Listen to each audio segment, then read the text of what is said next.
রে আবু বকর, তুমি কি সজাগ?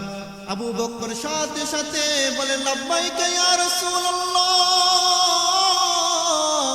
ওয়া ইয়া হাবিবাল্লাহ, ও আল্লাহর পয়গম্বর, আপনি আমাকে একদিন বলেছিলেন, আপনি আমাকে একদিন কানে কানে বলেছিলেন, আপনি বলেছিলেন, হে আবু বকর, তুমি আমার হিজরতের রাতের সাথী হইবা।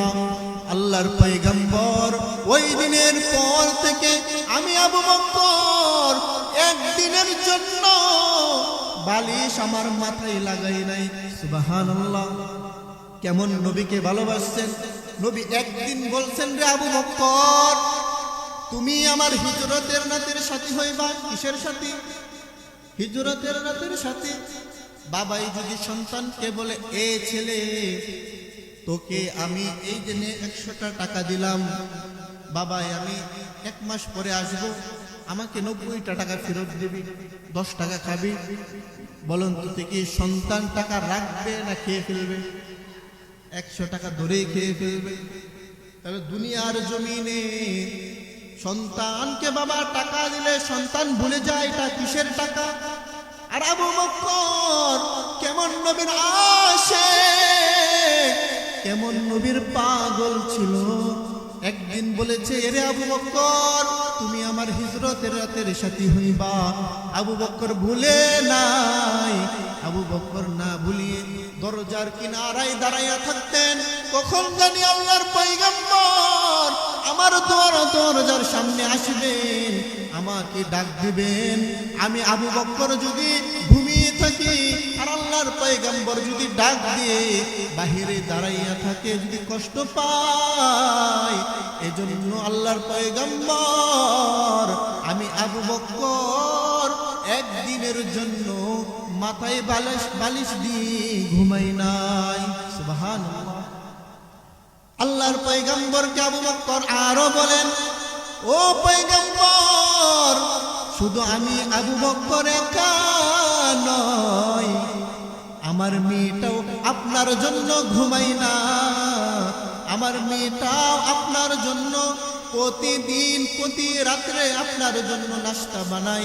কখন আল্লাহর পয়গম্বর আসবে, কখন আমার ঘরে এসে বসবে, বসার পর আল্লাহর পয়গম্বর নাস্তা করবে, তারপরে হিজরতের জন্য রওনা দিবে। কেমন বাপের কেমন মেয়ে, বলেন তো দেখি, কেমন বাপের কেমন মেয়ে। আহারে, যেমন ছিলেন তার বাবা তেমন ছিলেন তার মেয়ে। দেখুন আল্লাহর পয়গম্বর তার মেয়েকে বলছে, আল্লাহর পয়গম্বর কাকে বলছে? আবু বকর সিদ্দিক রাদিয়াল্লাহু তাআলা আনহুকে। তো আবু বকরকে বলল, সজাগ থাকলে আবু বকর থাকবে, তার মেয়ে কেন থাকে? কেন না, তাদের ভিতরে নবীওয়ালা প্রেম ছিল, নবীওয়ালা প্রেম ছিল, এজন্য নবীকে বেশি মহব্বত করত, নবীর জন্য বড় পাগল ছিলেন। এজন্য মেয়ে সারা রাত্র নাস্তা বানাইতেন। কখন জানি আল্লাহর পয়গম্বর পেটে ক্ষুধা নিয়ে আসবে, আর আমি তাকে মন ভরে নাস্তা করাইয়া কিছু নাস্তা আমি দিয়ে দিব, হিজরতের পথে আল্লাহর পয়গম্বর খাবে।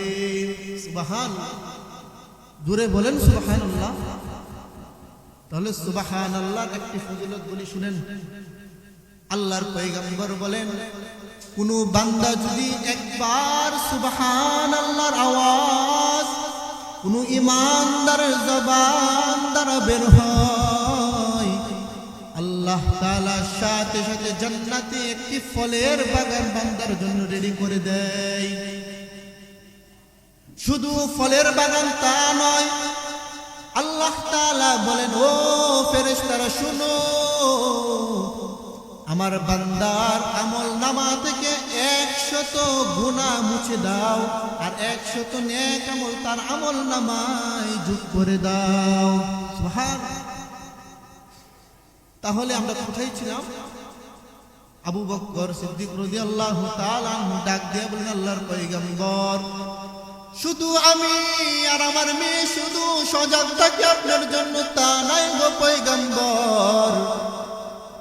ওই যে দেখুন বাড়ির পাশে একটি উট বাঁধা আছে, আপনার প্রেমে ওই উটটাও রাতের বেলায় ঘুমায় না। আহারে আবু বকর নবীর প্রেমে পাগল ছিলেন। একজন পশু, একটা পশু, এই পশুটাও আল্লাহর প্রেমে কেমন পাগল ছিলেন। পশুটাও রাতের বেলায় ঘুমায় না, পশুটার ধারণাও এরকম ছিল, আহারে রাতের বেলায় কখন জানি আল্লাহর পয়গম্বর আসে, আর আমি উট যদি ঘুমিয়ে থাকি, আল্লাহর পয়গম্বর রাস্তা দিয়ে যাবে, যদি আল্লাহর পয়গম্বর যদি সোয়ারি হিসাবে আমাকে না পাই মনে কষ্ট পেতে পারে। এই জন্য ওই উটটাও এক মুহূর্তের জন্য রাতের বেলায় ঘুমাই না। আল্লাহর পয়গম্বর আবু বকর রাদিয়াল্লাহু তাআলা আনহু ঘর থেকে বের হয়ে গেলেন, রাস্তা দিয়ে যাইতেছে যাইতেছে আবু বকরকে দেখা যায়, একবার ডানে যায়, একবার বামে যায়, একবার পিছনে যায়, একবার সামনে যায়। আল্লাহ তাআলা রব্বুল আলামিনের পয়গম্বর সরকারে দু আলম তাজদারে মদিনা নবীজি সাল্লাল্লাহু আলাইহি ওয়াসাল্লাম বলে, হে আবু বকর তুমি এমন কেন করো?